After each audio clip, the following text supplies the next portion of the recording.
오늘도 우리와 함께 하시며 우리의 중심을 받으시는 우리 하나님의 은혜와 또 평강과 능력이 오늘 함께 예배하시는 여러분의 삶의 자리에 충만하시기를 우리 주님의 이름으로 간절히 축원합니다. 오늘은 신명기 12장 1절부터 14절의 말씀을 통해서 택하실 그곳에서 번제를 드리고 라는 제목으로 말씀을 나누겠습니다. 모세의 두 번째 설교에 속해 있는 신명기 12장에서 26장은 보통 신명기 법전 이렇게 부릅니다. 출애굽 1세대가 광야에서 모두 죽지요. 이제 출애굽 2세대가 가나안에 들어가야 됩니다. 그런데 이 사람들이 약점이 있었어요. 무엇입니까? 직접적인 하나님의 역사하심에 대해 전해 들은 신앙이라는 겁니다. 그래서 모세는 출애굽 2세대가 가나안에서 지켜야만 하는 귀한 율법들을 다시 한번 가르쳐주고 있습니다. 이미 출애굽기에서 주어진 이 초기의 율법의 내용들을 다시 한번 반복하고는 있지만 하나님께서는 앞으로 가나안 땅에 정착하며 살아가야 될 그 모든 상황들을 염두에 두시고 일어날 상황들을 이미 예견하시고 그 내용들을 추가하시면서 말씀을 전해주십니다. 자, 우리가 오늘 함께 보신 말씀 신명기 법전의 특징을 보면 율법의 핵심이라고 할 수 있는 10계명의 내용을 확장시켰다는 겁니다. 그리고 구체화시킨 겁니다. 그래서 이 율법을 지키는 이스라엘 백성이 하나님과 그리고 또 이웃이죠. 하나님과 이웃 앞에서 어떤 삶을 살아야 될 것인가 이걸 보여주고 있습니다. 오늘 함께 보신 본문은 신명기 법전의 첫 부분이죠. 너는 나 외에는 다른 신들을 내게 두지 말라. 10계명 중 1계명에 기초한 이 내용인데 특별히 무엇이 중심이냐? 예배를 중심으로 메시지를 전하고 있습니다. 우리가 교회에서 가장 많이 사용하는 단어 가운데 하나가 예배인 것 같습니다. 예배. 그러면 예배는 무엇인가? 기본적으로 예배라는 것은 하나님과 이스라엘의 소통의 수단이었습니다. 교제의 수단이었다는 겁니다. 예배를 통해서 이스라엘은 하나님의 음성을 듣습니다. 예배를 통해서 하나님이 허락하신 은혜를 받습니다. 이스라엘에게 예배는 생명과 같은 것이죠. 우리 삶도 마찬가지입니다. 우리에게도 무엇을 생명으로 여기고 있는가를 잘 돌아봐야 됩니다.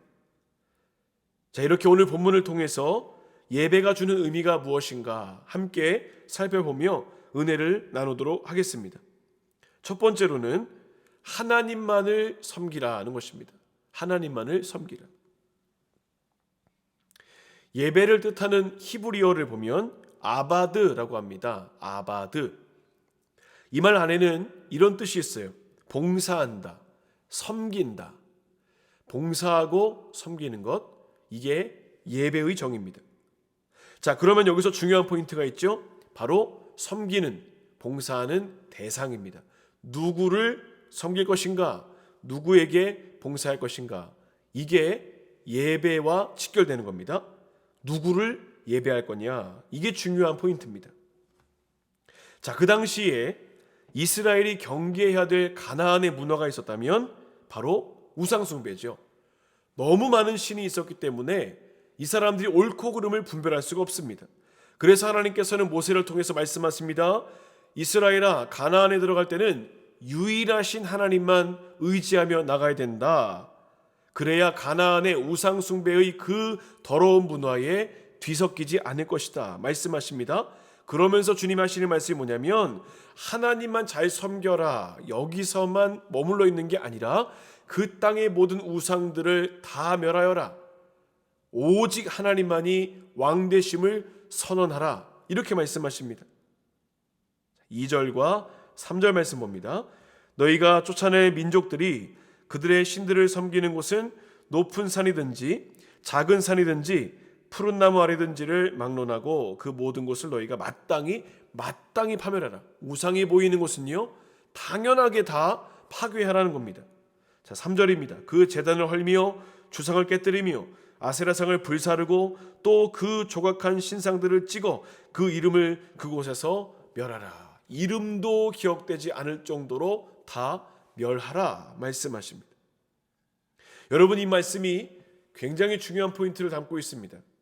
우리가 하나님께 진정한 예배자로, 참된 예배자로 나아갈 때에 반드시 지나가야 될 절차가 있는데, 그게 무엇인가? 오늘 말씀과 같이 우리 안에 있는 모든 우상, 미신, 잘못된 것들을 깨끗하게 정리하고 하나님께 나아가야 된다는 것입니다. 여러분, 예배가 하나님과의 만남이고 교제라고 했습니다. 이것을 통해서 하나님과 교제하는데, 여러분, 교제하는 사이에 무엇인가 끼어 있으면 온전한 교제를 이룰 수가 없지요. 어떤 경쟁자, 방해자, 매개물 이런 것들이 끼어들면 절대로 하나님과 온전한 사귐을 이룰 수가 없다는 겁니다. 그러므로 하나님께서 원하시는 게 무엇입니까? 이스라엘이여, 진정한 예배자가 되려면 가나안에 들어가서 모든 우상들을 없애버리고, 이게 왜 그런 걸까요? 그 우상들을 놔두면 분명히 이스라엘이 넘어질 것을 주님 아셨기 때문입니다. 우리 하나님 이런 분이세요. 우리 연약함을 너무나 잘 아시기 때문에 죄의 요소들을 다 제거하라 주님 말씀하십니다. 여러분, 우리 안에 하나님께 예배함에 있어서 장애물이 되는 것들이 있지 않습니까? 혹시 우리 안에도 제거하고 또 드러내야 될 것들이 있지 않는가? 이걸 돌아보라 말씀합니다. 전 세계에서 최초로 백화점을 만든 사람이 있습니다. 그 사람의 이름이 존 워너 메이커라는 사람입니다. 그가 남긴 유명한 말이 있죠. 고객은 왕이다, 이 말입니다. 한 번은 사업이 너무 잘 돼서 직원들이 매출을 더 올리기 위하여 주일에도 영업을 하자고 제안을 합니다. 여러분, 직원들이 영업을 더 하자고 이야기하면 오히려 좋아해야 될 텐데 그의 대답은 아주 단호했습니다. 뭐라고 하는가? 세상의 물질과 하나님의 나를 바꾸지 않겠다, 이렇게 말합니다. 아무리 많은 유익이 있다 할지라도 하나님의 날에는 하나님만 만나겠다. 장애 요소를 다 제거하는 거죠. 해리슨 대통령 시절에 그에게 장관직이 제안이 됩니다. 그런데 그가 딱 하나의 조건을 걸어요. 가장 먼저 내세운 조건이 뭘까요? 주일 예배, 주일 성수. 내가 주일에 예배하는 것이 보장이 된다면 기꺼이 수락하겠습니다. 결국 이 조건을 가지고 그 장관직을 수행하게 됩니다. 그는 이렇게 고백합니다. 나의 사업과 내가 하는 일은 부업일 뿐 나의 주업은 하나님을 예배하는 것입니다. 여러분, 이렇게 반응하는 것이 쉬울까요? 한번 생각해 보시죠. 지금 직장 생활하시는 분들, 지금 그 직장 생활이 부업이고 하나님께 예배하는 게 주업이다, 생업이다. 과연 이렇게 과감하게 자신 있게 이야기할 수 있을까요? 결코 쉽지 않습니다. 눈앞에 이익, 부와 명예, 성공, 번영 이런 것들을 어떻게 거부할 수 있을까요? 그런데 그는 예배에 방해가 되는 것들은 철저하게 제거하는 믿음의 신앙의 원칙을 가지고 있었던 것을 보게 됩니다. 그는 예배에 방해가 되는 모든 것들을 제거하고 하나님께 온전히 나가는 믿음이었던 것입니다. 오늘 하나님께서 이스라엘에게 요구하시는 게 이겁니다. 하나님을 예배하는데 중간에 우상 있으면 안 돼. 장애물 너무 많으면 안 돼. 그것들 다 제거해야 돼. 그래야 너희들이 넘어지지 않고 하나님만 잘 섬길 수 있어. 여러분, 우리도 마찬가지죠. 우리에게도 예배를 방해하는 것들이 얼마나 많은지 모릅니다. 적당하게 타협해요. 핑계댑니다. 그러다 보면서 조금씩 하나님과 멀어지게 되죠. 결국 그 한 번 때문에, 그 한 번씩의 시간들이 쌓이다 보니까 신앙을 포기하는 경우도 생깁니다. 우리가 기도할 때 기도의 분량을 쌓아간다고 하죠. 조금씩이지만 기도가 차면 응답이 있습니다. 그런데 이걸 뒤집어 반대로 생각하면 신앙생활도 마찬가지예요. 한 주 빠지고 두 주 빠지고 하나님과 조금씩 멀어지는 게 티가 안 나지만 나중에 시간이 많이 흐르고 나면 더 이상 돌이킬 수 없을 정도로 하나님과 멀어져 있는 그런 상황을 만나는 경우가 있다는 겁니다. 여러분, 우리 하나님 앞에 나아가지 못하게 하는 장애물이 뭘까요? 그거 다 다릅니다. 그거를 제거하라는 겁니다. 여러분, 오늘 우리와 하나님의 관계를 방해하는 요소들, 그것이 있다면 과감하게 제거하는 용기가 필요합니다. 오늘 다시 한번 우리 안에서 예배를 방해하는 모든 장애물들을 제거하시고 하나님께 영광 돌리는 복된 삶이 되시기를 우리 주님의 이름으로 축원합니다. 두 번째로는 하나님의 은혜에 감사하라는 것입니다. 하나님의 은혜에 감사하라. 신학자 가운데 폴 훈이라는 신학자가 있습니다. 이분이 예배에 대해서 이렇게 정의했습니다. 예배는 하나님께서 허락하신 은혜에 인간이 감사를 표현하는 것이다. 위에부터 은혜가 내려와요. 그러면 하나님께 감사의 고백을 올려드리는 것입니다. 그런데 여러분, 예배 안에도 이런 것들이 있죠. 하나님의 말씀으로 또 영광으로 우리에게 은혜 주시면 우리가 또 찬양으로 보답해요. 그러니까 이렇게 교제하는 겁니다. 자, 여러분, 이 말에서 중요한 포인트가 있는데 우리가 하나님께 예배하는 근거입니다. 우리의 자격으로 예배할 수 있을까요? 우리의 노력, 세상적인 가치, 우리의 자랑거리, 이런 것이 근거가 되는 게 아니라 전적인 하나님의 은혜만이 예배하게 한다는 겁니다. 누가복음 18장을 보시면 예수님이 비유하시는 내용 가운데 바리새인과 세리의 기도가 나옵니다. 그런데 예수님이 바리새인의 기도에 대해서 이렇게 말씀하세요. 그 내용을 보면 이렇습니다. 누가복음 18장 11절과 12절. 바리새인은 서서 따로 기도하여 이르되 하나님이여, 나는 다른 사람들 곧 토색, 불의, 간음을 하는 자들과 같지 아니하고 이 세리와도 같지 아니함을 감사합니다.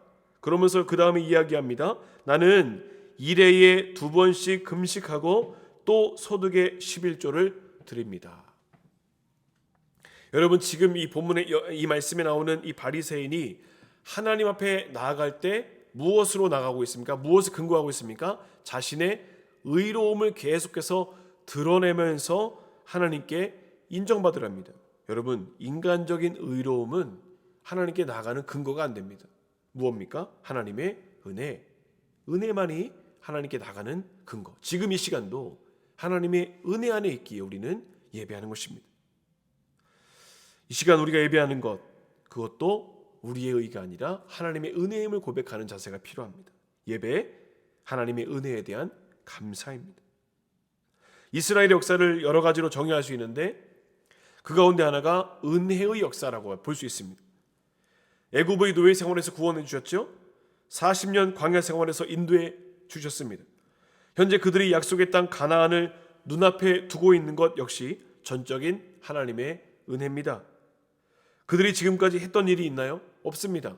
그냥 구름기둥, 불기둥, 하나님이 가자 하면 가고 멈춰라 하면 멈추는 것, 이것뿐이었습니다. 그런데 약속하신, 조상으로부터 약속하신 그 땅을 주신다. 은혜죠. 자, 10절입니다. 너희가 요단을 건너 너희 하나님 여호와께서 너희에게 기업으로 주시는 땅에 거주하게 될 때, 또는 여호와께서 너희에게 너희 주위의 모든 대적을 이기게 하시고 너희에게 안식을 주사 너희를 평안히 거주하게 하실 때에. 자, 보세요. 가나안에 들어가는 것이 이스라엘의 노력이 아니라 이거 다 하나님이 행하시는 일이다. 이걸 지금 말하고 있습니다. 하나님이 주체가 되셔서 이스라엘을 이기게 하시고 그 땅에 들어가게 하시고 그 땅에 정착하게 하신다. 이겁니다. 그럼 무슨 말입니까? 하나님은 과거에도 또 현재에도 미래에도 변하지 아니하시고 은혜를 지속적으로 베풀어 주시는 분이라는 걸 깨닫게 됩니다. 여러분, 하나님은 우리를 위해서 먼저 일하고 계십니다. 일하셨어요. 그리고 지금도 우리 가정과 공동체를 위해서 지금도 쉬지 않고 일하십니다. 그리고 우리가 무엇을 또 확신합니까? 앞으로도 이후로도 영원토록 우리와 함께 하시겠노라 약속하신 그 주님의 일하심을 우리는 기억합니다. 자, 이스라엘은 이에 대한 감사로 먼저 하나님이 택하신 예배의 자리로 나가 하나님께 영광 돌리는 겁니다.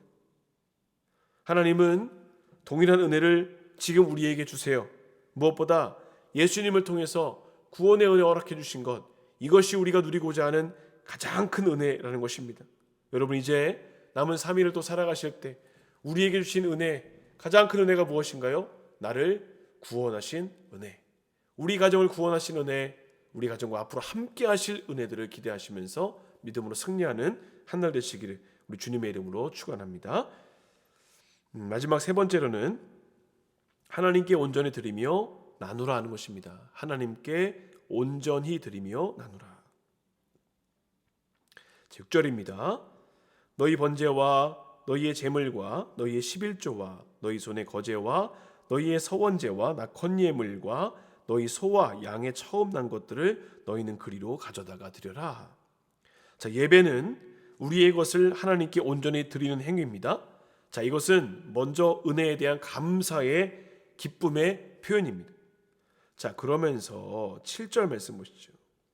너희 하나님 여호와께서 너희의 손으로 수고한 일에 복 주심으로 말미암아 너희와 너희의 가족이 즐거워하라. 우리가 수고하여 얻은 모든 것이 사실 하나님이 주신 복이다 말씀합니다.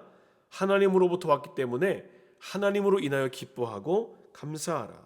우리의 건강, 지혜, 시간까지 모두 하나님이 허락하신 것을 기억하라 말씀합니다. 그러면서 하나님께 온전하게 우리의 것을 드리라 말씀합니다. 11절, 내가 명령하는 것을 모두 가지고 가라. 하나님께 드려지는 모든 예물, 이에 관한 규례들은 이미 모세를 통해 알려주시고 명령하신 것들입니다. 이스라엘은 가나안 땅에서 그들에게 주신 율법과 말씀을 따르는 삶을 하나님께 올려드려야 되는 책임이 있었습니다. 그런데 단순히 예배는 하나님께 드리는 것으로 끝나는 게 아니더라는 겁니다.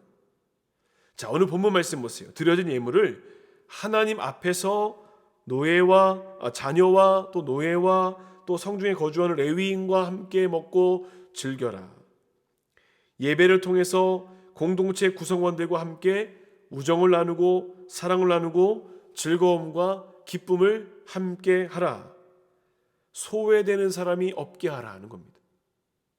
하나님의 기쁨에 모두가 참여하게 하라는 겁니다. 여러분, 참된 예배가 무엇입니까? 하나님과의 관계뿐만 아니라 이웃과의 관계를 세워가는 겁니다. 우리가 11월 한 달 동안 계속 말씀 보면서, 새벽에도 말씀 보면서 이 말씀들이 계속해서 반복되고 있어요. 이게 그냥 넘어갈 일은 아닌 것 같습니다. 하나님이 우리 가운데 분명히 은혜를 많이 주시거든요. 생각하지 못할 만큼 넘치게 주셔요. 그러면 이 은혜를 어떻게 할 것인가? 반드시 나누고 누리라는 겁니다. 우리 성도님들께서 이제 계속 여러 가지 그 이웃을 섬기고 나눔에 대한 제안들을 해주세요. 얼마나 감사한지 몰라요. 같은 마음으로 갈 수 있어서 참 감사합니다. 이제 조금 있으면 우리 대강절이 되지요. 대강절에는 또 어떤 일이 있습니까? 이제 다시 오시는 예수님을 기다리는 그 절기입니다.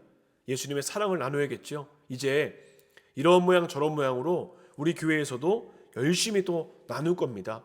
그러면 우리 성도님들은 할 수 있는 범위 안에서 정성스럽게 섬기시면 되겠습니다. 우리 교회도 마찬가지예요. 너무 많은 것을 할 수 없지만 우리가 할 수 있는 것들을 주님 은혜 가운데 행할 때 하나님의 뜻이 이루어지는 놀라운 역사를 누리게 될 줄은 믿습니다. 우리 주님께서 우리 교회 가운데 주시고자 하는 메시지가 이것 같아요. 은혜 많이 주셨는데 은혜 좀 나눠라 이렇게 말씀합니다. 여러분, 작다고 못하는 게 아닙니다. 마음이 문제라고 했지요. 마음이 있으면 다 할 수 있습니다.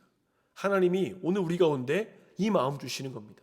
나눌 수 있을 때 힘써 나누고 섬기고 사랑하면 하나님의 나라가 그곳에 이루어진다는 겁니다. 이제 계속해서 기도합니다. 12월이 다가오는데 예수님의 사랑을 또 어떻게 이웃과 잘 나눌 수 있을 것인가? 특별히 힘겨운 자들에게 이 사랑을 어떻게 나눌 수 있을 것인가 기도하고 있습니다. 여러분, 같은 마음으로 기도해 주시고요. 우리 공동체가 하나님께 온전히 쓰임 받을 수 있도록 기도하실 뿐만 아니라 우리의 삶도 하나님의 큰 은혜를 이웃과 나눌 수 있는 거룩한 삶을 통해서 하나님께 영광 돌리는 복된 삶이 되시기를 우리 주님의 이름으로 간절히 축원합니다. 우리 함께 우리 결단하며 기도하겠습니다. 오늘 말씀 세 가지 말씀 나눴습니다. 하나님만을 섬기게 해주십시오. 하나님, 세상에 장애물 때문에 넘어지지 않게 해주시고 하나님과의 교제가 막히지 않게 해주십시오. 또 하나님의 은혜에 지속적으로 감사하게 하시고 또 하나님께 온전히 드리고 이웃과 나누는 십자가의 삶을 완성하게 인도해 주십시오. 이 남은 3일 동안도 주의 은혜 안에 머물게 인도해 주옵소서. 통성으로 기도하겠습니다. 하나님 감사합니다. 하나님 이 시간도 주의 은혜 가운데 시간과 삶을 구별하여 예배했습니다. 오늘 말씀 나눴습니다. 하나님, 우리가 하나님을 섬기고자 할 때에 우리 안에 장애물과 같이 서 있는 것이 무엇일까? 다시 한번 돌아보게 하시고 온전히 제거하며 하나님과 깊은 교제 안에 거할 수 있도록 은혜 허락하여 주시옵소서. 주님의 은혜에 날마다 감사합니다. 이전에도 은혜 주셨고 지금도 은혜 주고 계시며 앞으로도 은혜 주실 하나님을 기대하게 인도하여 주시고 주님 주신 은혜 잘 나누고 풍성히 나누고 잘 섬겨서 하나님의 뜻이 이루어지는 거룩한 공동체 되게 인도하여 주시옵소서. 이 한 주간을 맡겨드립니다. 남은 3일 동안도 주의 은혜로 함께하여 주시옵소서. 하나님 감사합니다. 오늘도 말씀을 통해서 깨달았습니다.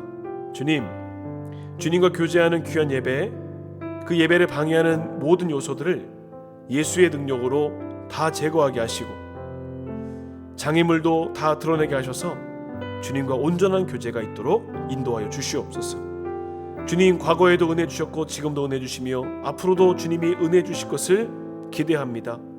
그 은혜에 우리의 삶을 온전히 녹여낼 수 있도록 인도하시고 은혜를 통해서 하나님께만 영광 돌리는 복된 삶을 살아가도록 인도하여 주시옵소서. 받은 은혜 잘 나누겠습니다. 받은 은혜 잘 섬기겠습니다. 받은 은혜 가지고 세상을 세워나가는 주의 거룩한 백성 삼아 주시고 인도하여 주시옵소서. 남은 3일 동안도 주의 은혜로 함께 하시죠 믿사오며 예수님의 이름으로 기도하옵나이다. 아멘. 하늘에 계신 우리 아버지여, 이름이 거룩히 여김을 받으시오며 나라의 임하옵시며 뜻이 하늘에서 이루어진 것 같이 땅에서도 이루어지이다. 오늘날 우리에게 일용할 양식을 주옵시고 우리가 우리에게 죄 지은 죄를 사하여 준 것 같이 우리의 죄를 사하여 주옵시고 우리를 시험에 들게 하지 마옵시고 다만 악에서 구하옵소서. 대개 나라와 권세와 영광이 아버지께 영원히 있사옵나이다. 아멘.